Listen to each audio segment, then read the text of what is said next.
En este problema, Julieta escribe la lista de todos los números enteros positivos que son múltiplos de 3 y además cumplen la condición de que si le sumamos 1, el resultado es un cuadrado perfecto. Es decir, un número entero elevado al cuadrado, como por ejemplo el 25, que es 5 al cuadrado. Con eso, el problema nos hace dos preguntas. En la parte A tenemos que averiguar cuál es el número que está en la posición 44 de la lista de Julieta. Y en la parte B tenemos un número que es el 12.768, que tenemos que ver si está o no en la lista de Julieta y en caso de que esté, calcular en qué posición está. Para pensar este problema, lo primero que podemos observar es que los números que están en la lista de Julieta siempre cumplen que al sumarle 1 nos dan un cuadrado perfecto, o sea, un número de la forma n elevado al cuadrado, donde n es cualquier entero. Por lo tanto, como quiero que al sumarle 1 nos dé n cuadrado, todo número que esté en la lista de Julieta va a tener que ser de esta forma. Va a tener que ser un cierto cuadrado perfecto, pero restándole 1, para que después al sumarle 1 nos quede el cuadrado que buscamos. Sin embargo, no cualquier número de esta forma está en la lista de Julieta, porque además tenemos la condición de que tiene que ser múltiplo de 3. Por ejemplo, podemos observar muy fácilmente que si este número n que nosotros ponemos acá es múltiplo de 3, entonces n al cuadrado también lo va a ser, y cuando le restemos 1, el resultado no va a ser múltiplo de 3, porque si le restamos 1 a un múltiplo de 3, deja de ser múltiplo de 3. Por lo tanto, podemos anotar eso. Si n es múltiplo de 3, entonces el número no va a estar en la lista de Julieta. 9 al cuadrado menos 1 no está en la lista de Julieta porque 9 es múltiplo de 3. Si uno prueba, y de hecho el enunciado tenía un ejemplo de cómo empieza la lista, si uno empieza a calcular los primeros números de la lista de Julieta, va a sospechar o se va a dar cuenta que efectivamente todos los otros sí están. O sea que para cualquier otro valor de n que no sea múltiplo de 3, el número n al cuadrado menos 1 sí termina estando en la lista de Julieta. Una manera de justificar que eso efectivamente pasa y que no es solamente algo que descubrimos viendo el patrón y no sabemos si realmente se cumple o no, es la siguiente. Supongamos que n no es múltiplo de 3. Entonces, necesariamente hay dos posibilidades. O bien es un múltiplo de 3 más 1 o un múltiplo de 3 más 2. Lo que estamos diciendo es que al dividir por 3, el resto de esa división nos tiene que dar sí o sí 1 o 2. 0 no está permitido porque en ese caso sería múltiplo de 3, que es un caso que ya analizamos. Entonces, supongamos ahora que n es un múltiplo de 3 más 1. Eso lo puedo escribir de la siguiente manera. N va a ser un número múltiplo de 3, es decir, 3 multiplicado por alguien. Ese alguien lo puedo llamar k, puede ser cualquier número natural. Múltiplo de 3 más 1. Si n es 3 por k más 1, veamos qué pasa cuando calculamos n al cuadrado. N al cuadrado va a ser 3 por k más 1 multiplicado por sí mismo, porque estamos elevando al cuadrado. En esta multiplicación podemos hacer propiedades distributivas. Podemos multiplicar este término con este con este con este y este con este. Vamos a calcular esos 4 productos. Si hago 3 por k multiplicado por 3 por k, tengo 3 por 3 me da 9 y k por k me da k elevado al cuadrado. Luego tengo 3k por 1, ese es fácil, ese es 3k. 1 por 3k me vuelve a dar 3 veces k. Y finalmente 1 por 1 es 1. ¿Qué información me da esta cuenta de acá? Cuando elevamos al cuadrado este número que era 3 por k más 1, me queda una suma de muchas cosas. Pero si se fijan, todos estos términos, salvo el último, son múltiplos de 3. Este es 3 por k, este también, y este es múltiplo de 9, así que con más razón va a ser múltiplo de 3 también, porque 9 es 3 por 3. La conclusión es que este número n cuadrado es igual a un múltiplo de 3 más 1. Y entonces, como este número es múltiplo de 3 más 1, al restarle 1, efectivamente nos va a quedar un múltiplo de 3, que es lo que nosotros buscábamos. Con lo cual, si n es de la forma 3 por k más 1, es un múltiplo de 3 más 1, el número correspondiente, que sería este n elevado al cuadrado menos 1, sí está en la lista de Julieta. El caso que nos falta mirar ahora es cuando n es un múltiplo de 3 más 2. Vamos a hacer un razonamiento muy parecido. Si n, en cambio, esto lo dejo, pero si ahora n es 3k más 2, puedo otra vez calcular este cuadrado multiplicando 3k más 2 por 3k más 2, haciendo las distributivas. Tengo 3k por 3k, dijimos que era 9 veces k cuadrado. 3k por 2, ahora es 6 veces k. 2 por 3k son 6 veces k. Y por último, 2 por 2 es 4. Nuevamente, sucede que los primeros tres términos, el que es 9k cuadrado, 6k, 6k, son todos múltiplos de 3. Y nos queda sumando un más 4. Ahora ese 4 es 3 más 1. Tengo el 3 que lo puedo juntar con los términos que tengo antes. Y después un 1 que me sobra. Una vez más, cuando n es de la forma 3k más 2, o sea, un múltiplo de 3 más 2, ocurre que su cuadrado es un múltiplo de 3 más 1. Si a esto le resto 1, acá me va a quedar más 3 en vez de más 4, y todos los términos van a ser múltiplos de 3. Entonces, esto, lo que justificamos con estas cuentas, es que si n es múltiplo de 3, este número no está en la lista de Julieta. Si n es múltiplo de 3 más 1, el número sí está en la lista de Julieta. Y por último, si n es múltiplo de 3 más 2, el número sí está en la lista de Julieta. Habiendo entendido esto, podemos saber exactamente cuáles son todos los números de la lista de Julieta. Tengo que ir recorriendo los valores de n que no son múltiplos de 3.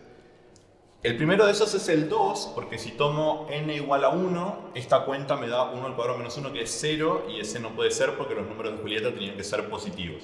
Entonces la lista de Julieta quedaría primero el 2 al cuadrado menos 1. El siguiente, 3 al cuadrado menos 1 no, porque es múltiplo de 3, entonces 4 al cuadrado menos 1. Luego 5 al cuadrado menos 1. El 6 me lo tengo que saltear. 7 al cuadrado menos 1. Y de la misma manera se sigue. El próximo es con 8.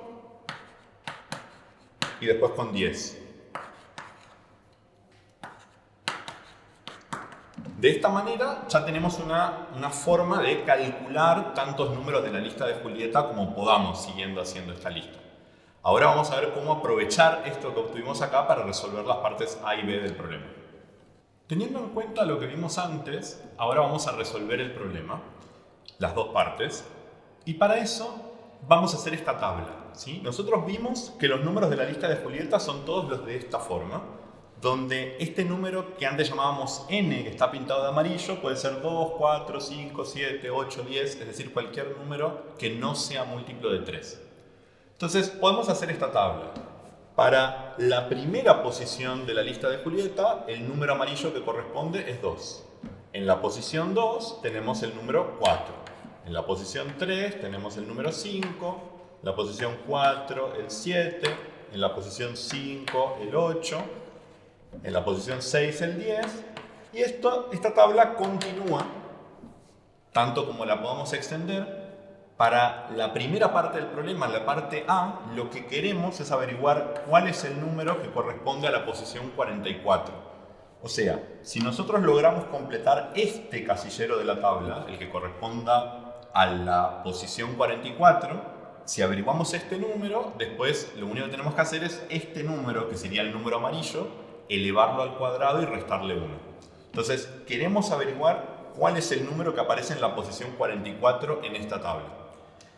Eso lo podemos hacer haciendo la siguiente observación. Cada vez que nosotros avanzamos 2 posiciones en la tabla, como por ejemplo acá, de la posición 2 a la posición 4, avanzamos 2 posiciones. ¿Qué efecto provoca eso en el número amarillo? Bueno, en este caso le sumamos 3. ¿sí?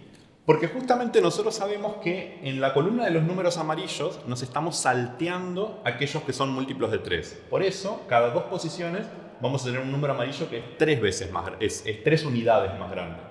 Y entonces acá vuelvo a avanzar 2 posiciones, el número amarillo vuelve a aumentar 3 números.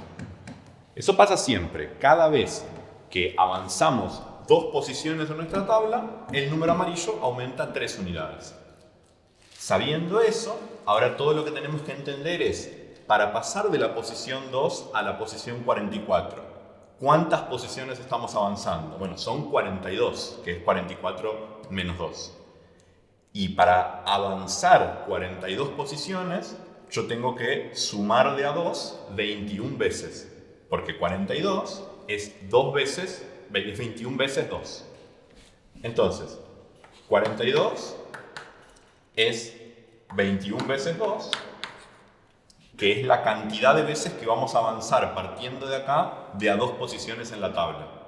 Por lo que explicamos antes, el número amarillo le vamos a estar sumando 3 esa misma cantidad de veces. Es decir, al 4, que es el número amarillo que corresponde a la posición 2, le vamos a sumar 3 también 21 veces. Si hacemos 4 más 21 veces 3, 21 veces 3 es 63, más 4 da 67.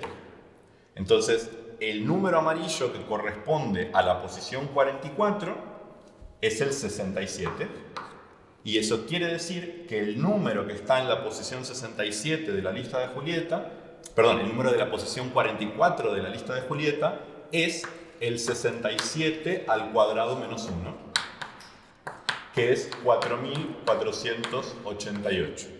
Y esa es la respuesta de la parte A del problema. Pasamos ahora a la parte B del problema. Nos dan este número, 12.768, y lo primero que tenemos que hacer es ver si ese número está en la lista de Julieta o no. Esa parte es sencilla porque solo tenemos que comprobar si se cumplen estas dos condiciones. Tenemos que ver si es múltiplo de 3 y si cumple que al sumarle 1 da un cuadrado perfecto. Este número es múltiplo de 3, cosa que lo podemos comprobar haciendo la división. Este número es 3 veces 4.256. Por lo tanto, es múltiplo de 3. Ahora queremos saber si sumarle 1 da un cuadrado perfecto. Le sumamos 1, da 12.769, le tomamos la raíz cuadrada y vemos que eso da 113. Entonces, este número efectivamente cumple que al sumarle 1 da un cuadrado perfecto porque es 113 al cuadrado menos 1. Con lo cual ya sabemos que ese número efectivamente está en la lista de Julieta. Y ahora que sabemos que ese número aparece en la lista, tenemos que averiguar en qué posición está. Es decir, es una pregunta como la del ítem A, pero al revés. Ahora, nosotros sabemos que ese número está, o sea que el 113 es uno de estos números amarillos. Y sabiendo que el 113 es uno de los números amarillos, queremos mirar cuál es la posición que le corresponde.